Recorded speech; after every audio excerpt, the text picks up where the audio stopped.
बोलो सदगुरु महाराज की जय। आज के आनंद की जय। ये पांच तत्व के भीतर में गुप्त वस्तु स्थान वेला मम कोई पाए गुरु के शब्द प्रमाण तत्वसार तिलोकमा गुरु गोविंदे करो आज मध्य के शहरी गुरु संत स्वरूप सरोवर संतजन चौथा वर्षे में परमारथ ने खाने चारो दरिया दे शब्द बराबर धन नहीं जो बोली बोल हीरा तो मोले मिले पर शब्द मोल अनमोल और खोजार शब्द का जो गुरु करे विचार शब्द में कुछ ना मिले देखो नहीं यार शब्द हमारा हम शब्द शब्द ब्रह्म का रूप जो चाहे जदार को परख शब्द कारो तो सदगुरु महाराज की जय। આપણે ભજન બોલીશું અને તે વિશે સત્સંગ કરીશું. છે નવ અંતરમાં થાવ કર જ્ઞાની સદગુરુ એના વિશે જે મારી સમજ મુજબ સત્સંગ સમજાશે રજૂઆત કરું છું. અંતર થાય ઉકેલ જ્ઞાની સતગુરુ વિના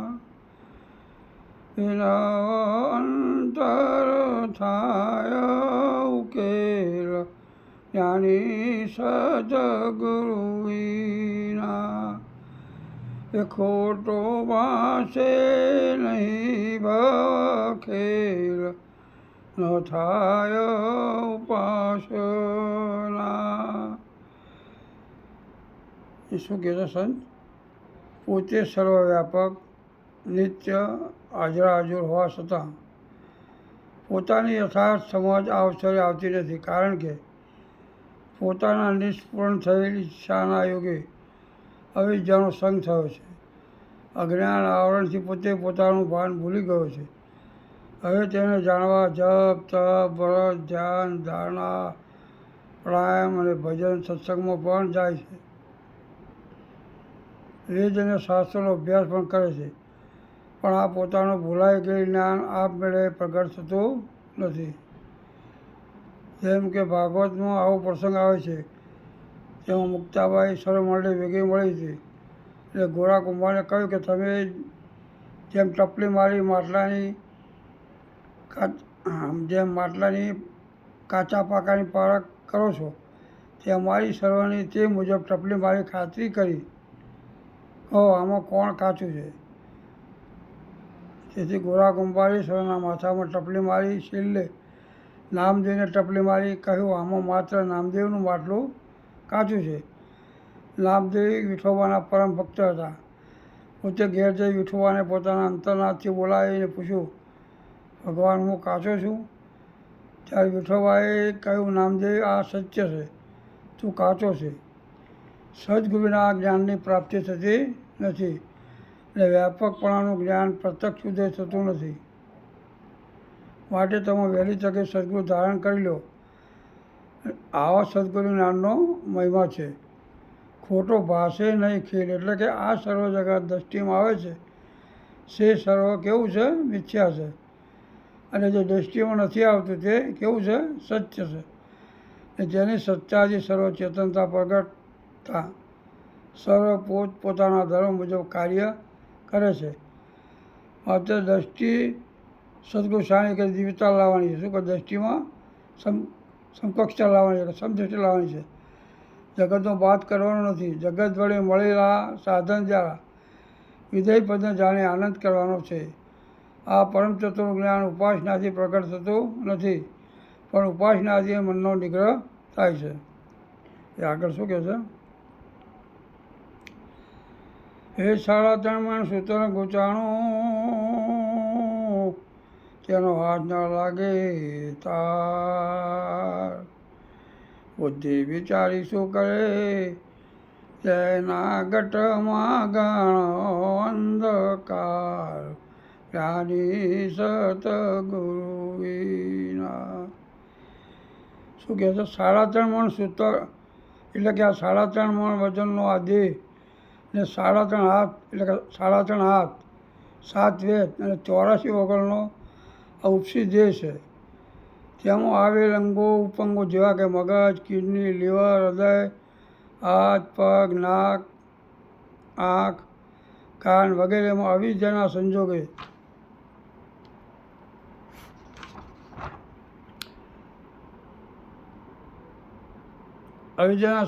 હૃદય મિલન થવાથી વર્તીઓમાં મોહ મમતાનો ભાવ જાગવાથી, જેમ કે આ મારો હાથ છે, આ મારો પગ છે, આ મારી આંખ છે, આ મારું નાક છે, આ મારા કાન છે, એવી મારાપણાનો દુગ્ધાભાવ આવી જવાથી દેહાદ્યાસની ગાંઠ બંધાઈ ગઈ છે. શું થયું છે? દેહાદ્યાસ પડી ગયો છે. આ ગાંઠ આપમેળે છૂટે તેમ નથી.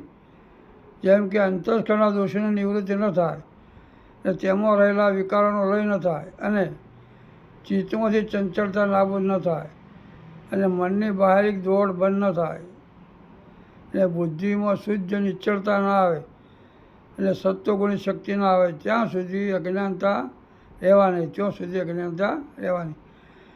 પણ અંતરમાં જો જ્ઞાન પ્રકાશ થાય તો સર્વ પરમાત્મા સ્વરૂપ છે. કેવું છે? પરમાત્મા સ્વરૂપ છે. હાથ, પગ, નાક, કાન વગેરે સર્વ મળી આ દેહ પ્રગટ થયો છે.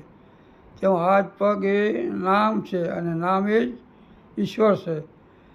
સર્વ મળી પ્રગટ જણાય તો આ દેહ પણ નામ છે અને નામ એ ઈશ્વર છે એટલે દેહ પણ ઈશ્વર છે. પોતે પોતાની ઈચ્છાએ લીલા કરી રહેલ છે અને આ જગતમાં તેની ઓળખાણ માટે નામ ધારણ કરવામાં આવ્યું છે. શું કરવામાં આવ્યું છે? નામ ધારણ કરવામાં આવ્યું છે.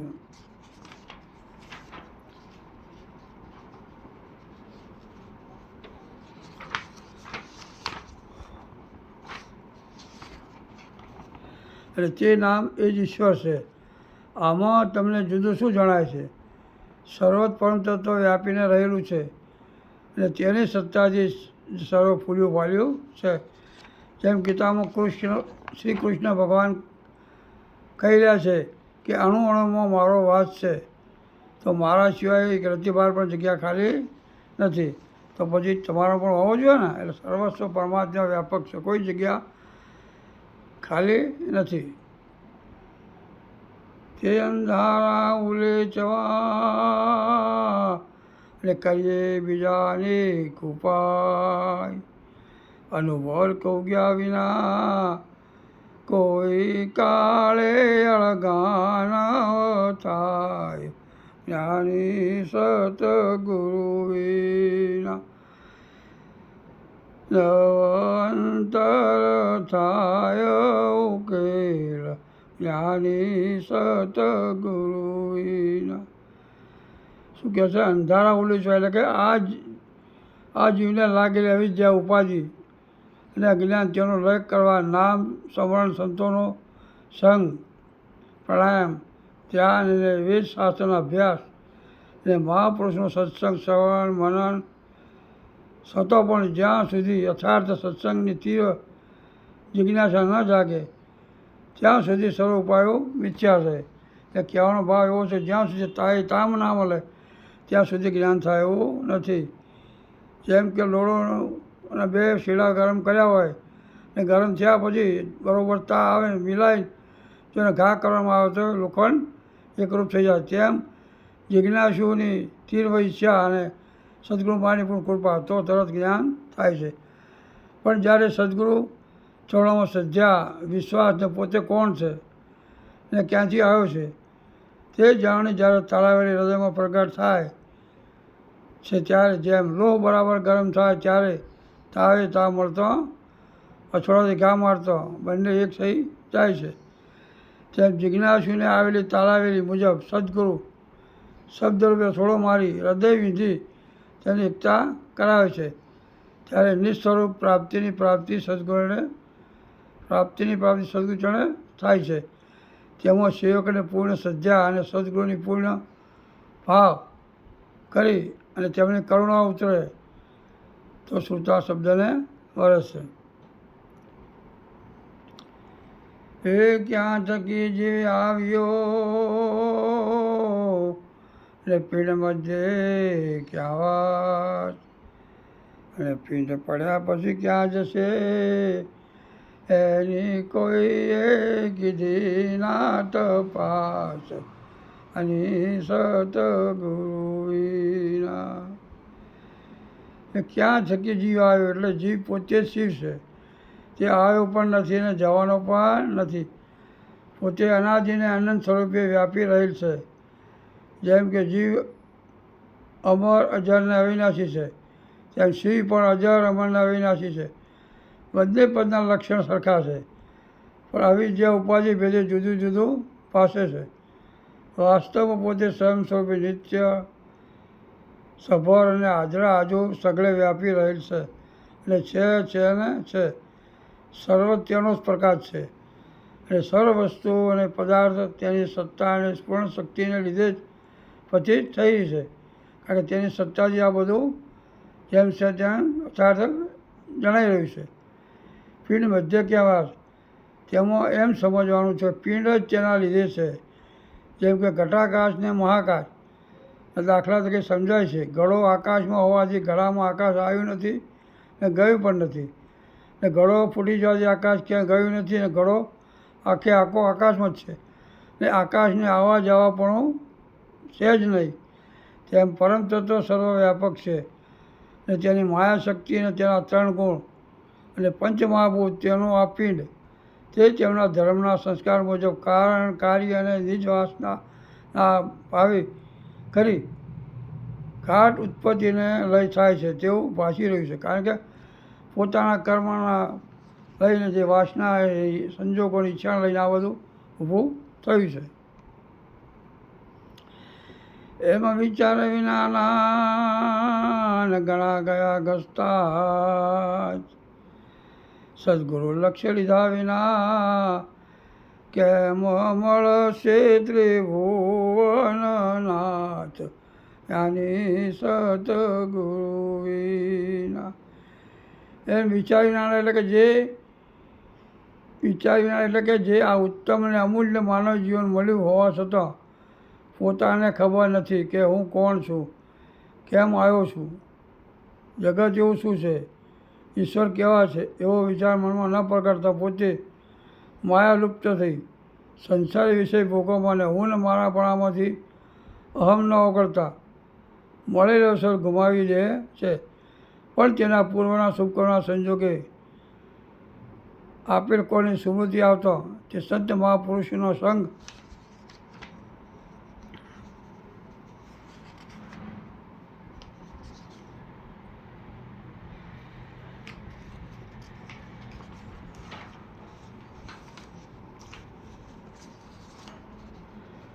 સંત મહાપુરુષ સંઘને તેમની સેવા ને તેમની પ્રેમ ભાવ પામી તેમના વચનમાં રહી શ્રવણ મનન કરી તે મુજબ રહેણી કહેણી એમાં રહેવાથી અંતકર શુદ્ધ અને નિર્મળ થતો, પોતે સદગુરુ ચરણે સર્વ સમર્પણ કરતો, તેમની દયા અને કરુણાનો ભાવ ઉદય થતો. સદગુરુ પંચશીલ વ્રતનું પાલન કરાવી માનવીમાંથી માનવપણું પ્રગટ કરાવે છે, અને યુક્તિ પ્રકૃતિરૂપી શબ્દ બાણ મારી નિજ સ્થાનાંતરમાં પ્રગટ કરી નિજ ચડે પ્રાપ્તિની પ્રાપ્તિ કરાવે છે. એટલે કે માનવી કરવી પડતી નથી, કારણ કે સદગુરુ વચનો રહે તો એ માનવમાંથી માનવ બની જાય છે.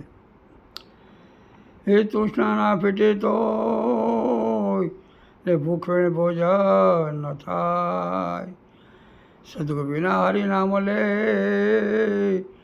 બીજા કરીએ કોટી રે ઉપાય, જ્ઞાની સતગુરુ વિના લવંતર થાય ઉકેલ, જ્ઞાની સતગુરુ વિના. તૃષ્ણા પેટે તો એટલે કે અહીં કહેવાનો ભાવાર્થ એવો છે, તરસ ન હોય અને જળ ગ્રહણ કરવું, એટલે ભૂખ ન લાગી હોય અને ભોજન ગ્રહણ કરવાથી હૃદયમાં રુચિ અથવા આનંદ આવતો નથી. તેમ તમે તીર્થ વર્ત પૂજા સ્વાધ્યાય ભજન ગાવાથી તમારા અંતરમાં દાસ ભાવ સમદ્રષ્ટિ એકતા ન થાય ત્યાં સુધી પરમાત્મા તરફ જિજ્ઞાસા કે લગ્ન લાગતી નથી. પણ જ્યારે અંતરની પ્રબળ ઉર્મિ જાગે ત્યારે આપમેળે સદગુરુ સામે આવી મળે છે અને તેની પારખ કરી તેમના ચરણે સર્વ ખાલી થતો સદગુરુ નિજ જ્યોતિ અંતરમાં પ્રગટ સ્વયં નિજ ચરણે કરાવે છે. પણ સદગુરુ વિના અને પૂર્ણ જિજ્ઞાસા વગર તમે હજારો લાખો ઉદ્યમ પ્રયત્ન કરો પણ આપ મેળે અજ્ઞાન જલ્દી જાય તેવું નથી. એટલે પોતાની મેળે મેળે અજ્ઞાન જાય એવું નથી. કેમ? સદગુરુ સિવાય મેળ પડે એવો નથી. એ થોડામાં ઘણું કહ્યું પણ કોઈનો ના બેસે ગાંઠ. સોટન સજ્જન સમજશે બીજા દોરી જાનો ભમે મારે માસ નિસત ગુરુ વિના નવયંતર થાય ઉકેલ જ્ઞાની સત ગુરુ વિના. આ ગુરુગમ વચ્ચેની શાન માર્મિક ને દિવ્ય છે, પણ જે લક્ષ્યવાળા પુરુષને આ શાન અંતરમાં ઉદય થાય તેમ છે. પણ જેને કબૂતરીને અવિદ્યા જરા પણ ઓછા ન થયા હોય તેવા રાગદેશવાળા ભેદ ભ્રાંતિવાળાઓને આ વાત રૂચે એવી નથી. કારણ કે રૂચિ વગરનું ભોજન લેવાથી તરત ઉલટી થઈ જાય છે. તેમ સંત મહાપુરુષના ચરણે શ્રવણ કરેલા વચન જિજ્ઞાસા શ્રદ્ધા અને લક્ષ્ય વગર સાંભળેલા બારોબાર નીકળી જાય છે. કારણ કે તેનું ચિંતન મનન અને શ્રવણ અને નિર્ધ્યાસન કરવું પડે છે. પણ નિર્મળ અંતસ્કરણવાળા આજ્ઞાકારી અને પ્રેમી મુક્તિજન તરત જ આ વચન શ્રવણ મનન કરી પોતે નિર્ધ્યાસન કરી અમલમાં મૂકે છે. તો સદગુરુ મહારાજ કી જય. આજ કે આનંદ કી જય. ભલા મહારાજ કી જય.